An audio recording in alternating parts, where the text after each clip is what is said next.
The last words he ever said to me before I walked out were, "You'll be back. Girls like you don't make it far." I didn't look back. Not that night. Not for 6 years. I carried nothing but a duffel bag, a cracked phone, and the weight of his voice in my ears. Each syllable was a bruise that never healed properly. I left behind the apartment, the familiar walls that once felt like safety but had grown tighter each year like a noose. And I left behind the version of me he had carved out, small, quiet, obedient. There was no grand escape. No cheering friends waiting outside. No cab with headlights gleaming like a cinematic savior. Just a 26-year-old woman walking down cracked sidewalks under the amber flicker of street lamps, with nowhere to go and no one to call. I had no plan beyond away. That night, I slept in a 24-hour laundromat, curled between the humming machines. The warmth of the dryers almost made it feel safe. Almost. I remember watching a pair of red socks spinning in the drum and thinking, at least they have direction. I wanted to cry, but tears felt like surrender. And I wasn't surrendering. Not again. I had nothing. Not a place, not a person, not even a last name that felt like mine anymore. But I had time. And time, I would learn, is the most valuable weapon a woman can carry when she has nothing else. The second day was harder than the first. Hunger clamped down like a fist in my stomach.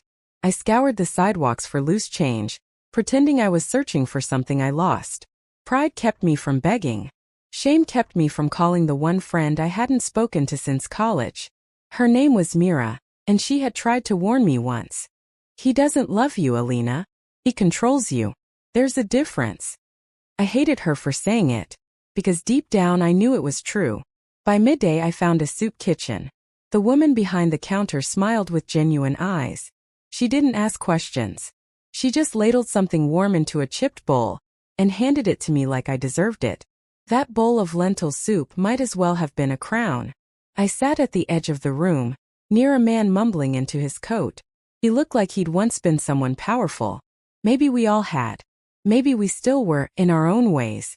I ate slowly, savoring every bite. Not just because of hunger, but because it was the first thing I had chosen for myself in years. I chose to walk away. I chose to survive. That soup was my first act of power.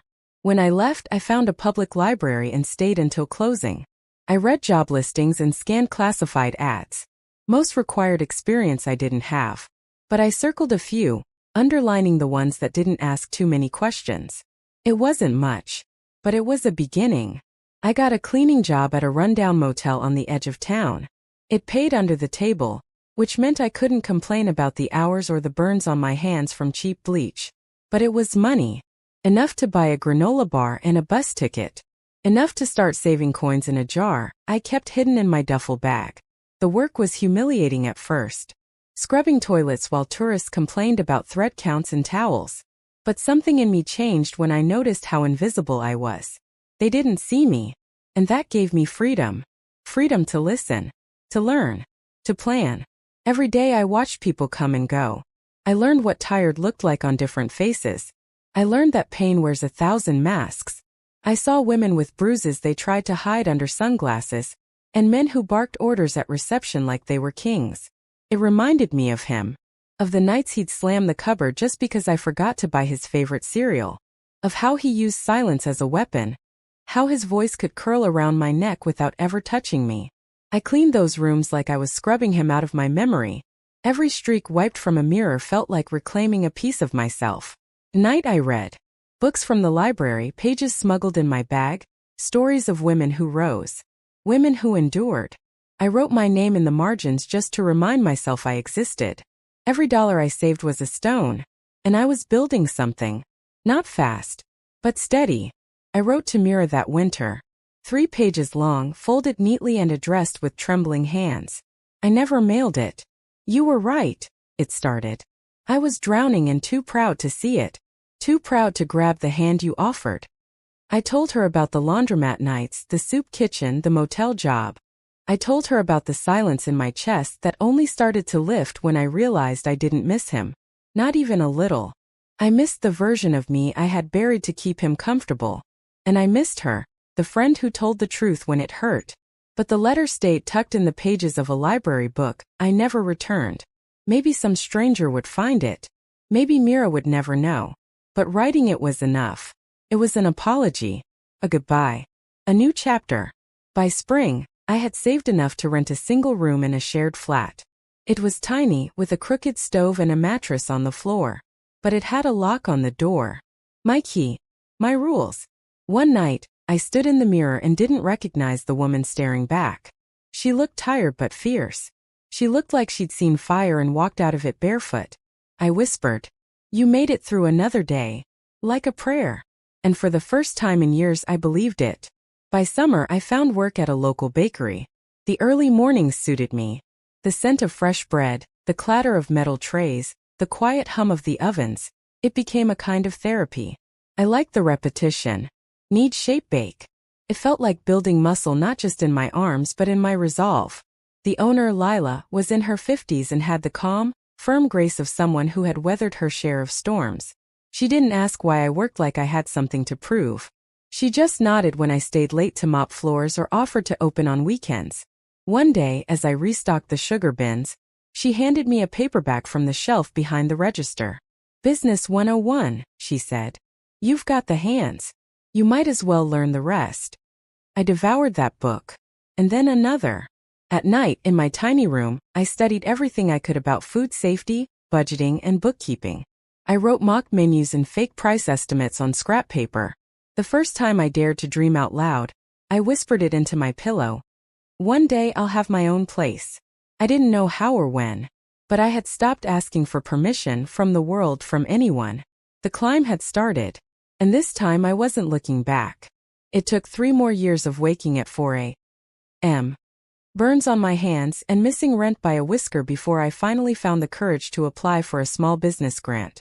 Lila stood behind me when I clicked submit, her warm palm on my shoulder. She believed in me long before I believed in myself.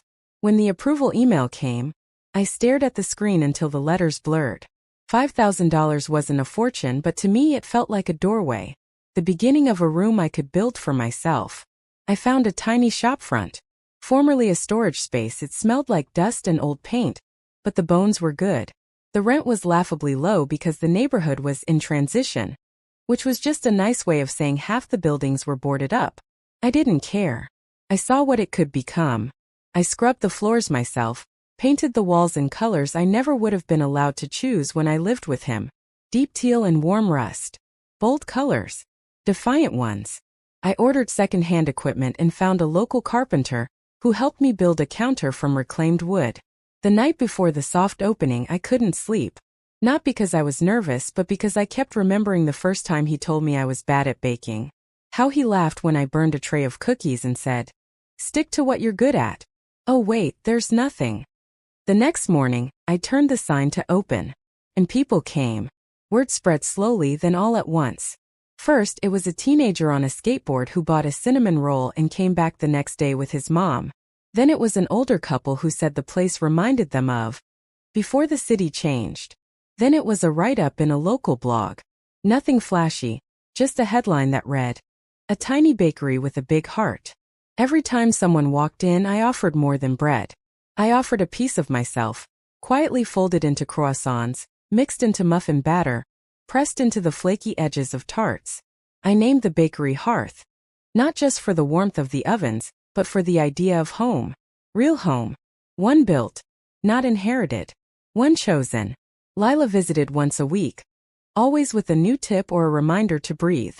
Success is not just the money, Alina. It's how well you sleep at night. I was sleeping better now. Not always, but better. Sometimes I'd find myself staring out the front window between customers, remembering the motel, the soup kitchen, the nights when even existing felt audacious. And I'd smile, not with pride but with relief, because I hadn't become someone new. I had just finally become myself. I didn't tell anyone about him. Not yet. Not because I was afraid, but because I was still deciding who I wanted to be when I finally looked him in the eye again. And I knew that day would come. I never spoke his name, not even in my head. But sometimes when I was rolling dough or stacking boxes of flour, I'd hear echoes of his voice. Not words, just the shape of them. The way he used to sigh when I got excited about something. The way his silence could slap harder than any hand. The bakery kept growing. Slowly. Honestly. The regulars learned my name. A journalist came in one afternoon, tried a cardamom bun, and wrote a glowing piece titled "The Warmest Place on the Coldest Block." After that, business doubled. And still I kept my head down. Kept working. Kept building. I expanded the menu. Hired a part-time helper, Jamie, a college student who reminded me that there was still time for joy, even on flower-streaked mornings. Then one evening 10 years after I had left him, I was balancing receipts and scrolling through an auction site, searching for used kitchen equipment, when I saw it. His apartment. Listed for auction. Same cracked windows, same grimy balcony rail. My breath caught. I stared at the screen until it asked me if I wanted to place a bid. I didn't click right away. I got up, paced the bakery floor, my heart ricocheting like it remembered every slammed door, every sneered insult. But I wasn't the girl on the sidewalk anymore.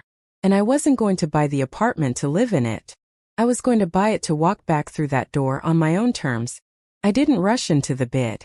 I studied the listing for days, every line, every clause. The starting price was pitiful.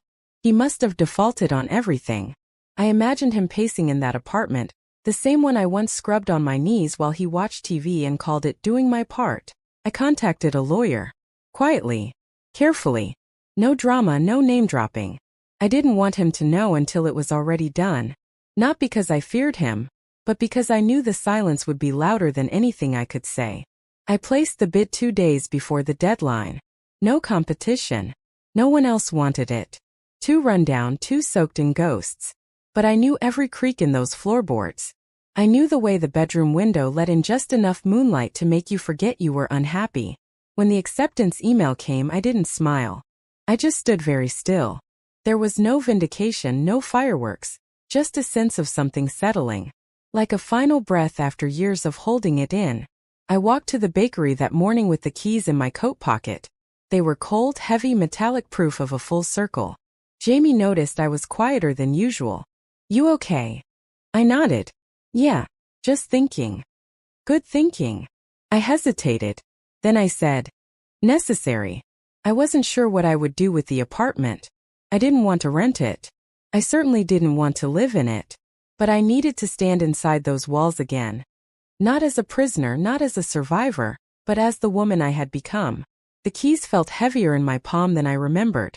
Maybe because last time, I had handed them over with trembling fingers, desperate to keep the peace.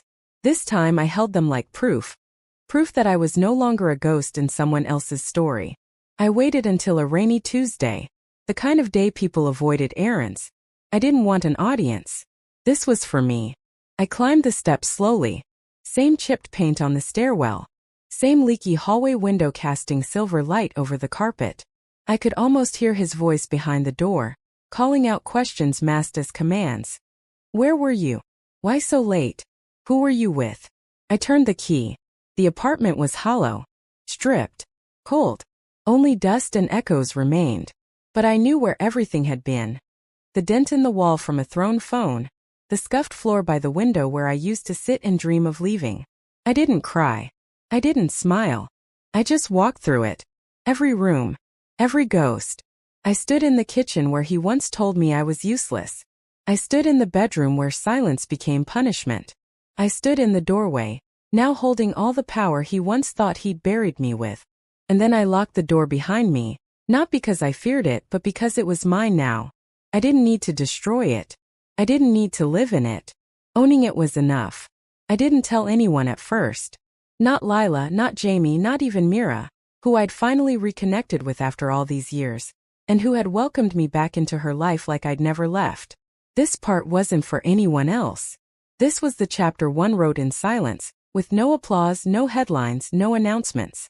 Just the echo of my own footsteps inside that empty apartment, and the knowledge that I had rewritten the ending. A week after I got the keys, a letter came. Handwritten. No return address, but I recognized the sharp, slanted handwriting instantly. My name alone on the envelope. Inside one page. "I heard what you did. I hope you're happy now." No signature. He didn't have to. I sat with the letter in my lap for a long time, not angry, not shaken.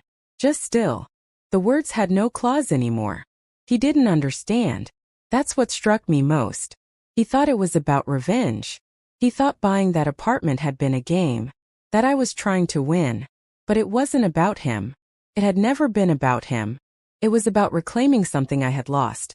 My own voice, my own power, my own name spoken without shame. I didn't want to ruin him. I just wanted to prove to myself that I was no longer afraid of what he had touched, that I could walk into a place that once felt like a cage and feel nothing but air. I folded the letter in half and slid it into a drawer with old recipes and utility bills. Just another paper. Just another past tense. Then I opened the bakery, rolled up my sleeves, and started a new batch of dough. Because life didn't pause for victory. Just kept rising. Like bread. Like hope. Like me. Owning that apartment didn't change my day-to-day life as much as I thought it might. It wasn't a trophy to show off, or a stage for confrontation. Instead, it became a quiet anchor. Something I held on to when the world outside felt heavy or uncertain. Each morning I opened the bakery doors and watched the neighborhood wake up.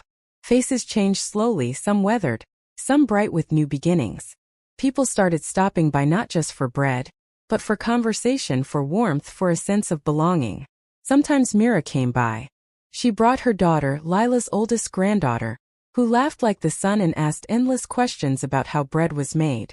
Watching Myra's family grow, while I built my own community, felt like balm to old wounds I hadn't known were still raw. I realized something then. Success wasn't just about climbing higher. It was about planting roots deep enough to hold you steady in the storms. My past was still part of me, scarred, yes, but it no longer defined where I was headed. The apartment stayed empty, a silent testament to the woman I'd become. I thought about renting it out or selling it, but for now I wanted it to be a quiet monument to resilience. Proof that the girl who once fled could now stand her ground. And standing my ground meant more than just survival.